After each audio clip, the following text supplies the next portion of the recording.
Ako lang dugang tonggang asa ako ang igsoon mahitungod sa Muslim. Kay kuning Muslim is nalata na ni, nabunog na ni sa fake news na mesti ako sa una makadungog og Muslim, lain akong buwan, lain akong pamati. Makadungog og Muslim lain, pero karon akong punanra ang isulti ni Brother Amer. Ang pulong nga Muslim is Arabo ni siya nga pulong, Arabic. Naangbot pasabot ini, pagtugyan sa imuhang kaugalingon, ngadtos labang magbubuhat. Dautan? Sa Arabic na siya, pagtugyan sa imong kaugalingon, pag-surrender sa imong kaugalingon, ngadtos labang magbubuhat, sa Arabic na siya, Muslim. Di man dautan na ng Muslim. Ganong nahimo mangingan ang dautan tungod sa fake news. Sa atong mga silingan, nawa po kay Bao, nakadungog po sila sa TV na sa dilipod mga Muslim na nagbalita, o niya punan pong istorya, di ba? Nga, kibalaw mo sa Marites, di ba? So, ang kining word na Muslim, nabunog ni. Pertindang bunuoga. Yang tinuoday na meaning, kung imong i-research, the one who submit himself to God, mao din na mo meaning di dili di dautan di ay kunya ang tudlo pod sa Muslim, ang tudlo pod ni Propeta Muhammad is paghinigugma ay pagmamahalan. Walayo ra kayo ang ilang hunahuna na pagmingog Muslim hunahuna usuday nimo kagubot, dili atong tanawon ang ulahing propeta na si Propeta Muhammad. 13 years siyang nanginabuhi dito sa Makkah. O kanang Makkah sa unang panahon, mga pagano, nagsimbag mga Diyos-Diyusan. Karon, gihimo siyang propeta sa labang magagahom. Ang mga naunang propeta, kinsa nakahibalo, mga naunang mga propeta. Ha? Mga naunang mga propeta, kinsa maka adaghanam lagi mo tubag. Mga naunang mga propeta, mga iladong mga propeta. Kisa tong libuak og dagat. Moises. Ay kanang usara siya kay ako may ako pag-premium. Kamo malagay kabalo malagay. Sa makauna. Kinsa tong gikaon sa isda? Ay tuwa si Madam. Si Juna. Si Jonas. Patatagaan si Madam o pa-premium panglod. Joan mangguna siya sir, mang doon. Mo di ay. Mo di nga katubag dayon. So si Jonas, mga propeta. Ang mga naunang mga propeta gipadala dito sa specific nga lugar. Si Moises gipadala dito sa Ehipto. Dili tibo kalibutan. Si Jesus asa gipadala? Sa Bible. Si asa? Last na po nila. So, namatikdan niya mga igsoon, dili tibo kalibutan. Si Jesus ningon, "Ya Bani Israel, o Israel, ako ay pinadala sa nawawalang tupa sa bayan ng Israel." Dili tibo kalibutan. Mao na ang ipadala sa Ginoo ang ulahing propeta, the last prophet, si Propeta Muhammad, the last prophet. Og nanganimuyo siya dito sa Makkah.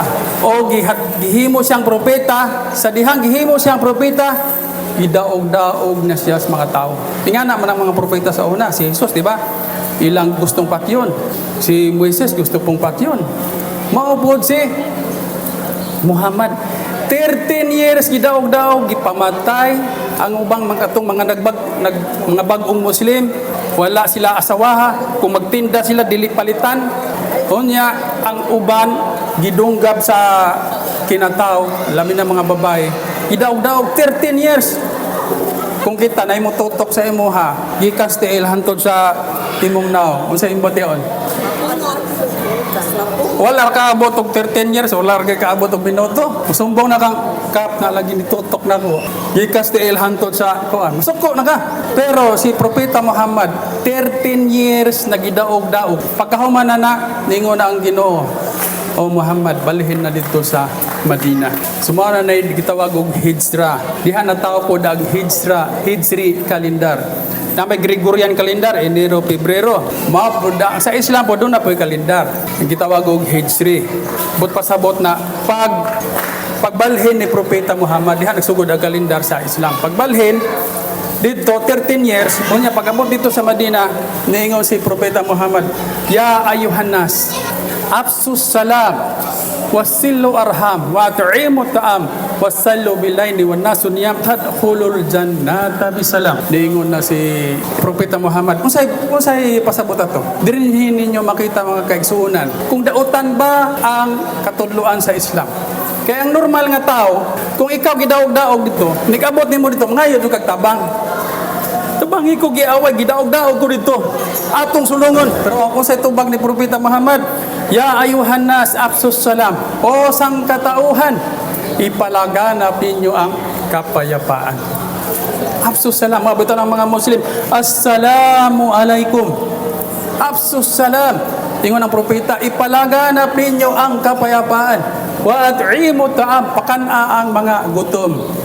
Wasillu arham, ayaw ninyo bugtua ang panag-inig suunay. Wasailu billayli wan nasu niyam tadkhulul jannata bisalam. Kung sa pasabot na pag-ampo mo sa gabi, way makakita na aron dili mo magpakarong ingnon, gabi mo mag-ampo. Og niana, nagpakaon kag pobre, wala nimo bugtua ang imong panag-inig suunay sa imong kaparintihan. Unya, ningon ang propeta na kung mag-ampo mo gabi, sulod mo paraiso nga mapayapaon. Tadkhulul jannata bisalam. Asa man dito ang terorismo? Gidaog-daog ka 13 years, dapat kita kag katabang aron sulungon nato to. Pero kung sa giingon ni Propeta Muhammad, Absus salam. Ipalaganap ninyo ang kapayapaan. Pakaon ng mga pobre. Paano ng mga Muslim na Assalamu alaikum. Dili mamingon good morning, good afternoon. Yan naman, mas maayo kay ang good morning, good afternoon, what kahibaw mo sa gibati niya ning imong igsuon. Halimbawa, na doon na siya sakit, wala kahibaw. Good morning, namingon na siya gibati. O sa may good morning sa ako, na aga kong ingron, sakit kayo. Di ba?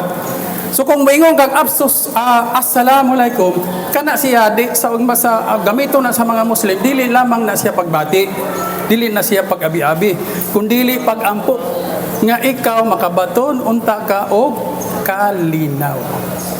Luyo sa imuhang sitwasyon, luyo sa imuhang gibati. Mao nay katudloan ni Propeta Muhammad, layo ra sa ilahang mga sulti-sulti na ang mga Muslim, pakadungog Muslim dautan. Pero karon nakahibalaw naman mo kung unsay Muslim. Unsay Muslim? Tigpalaganap og kalinaw. Og dinhin lang ko kutob, og mayong ko kaninyo. Assalamu alaikum. Ang kalinaw manaamta kaninyo.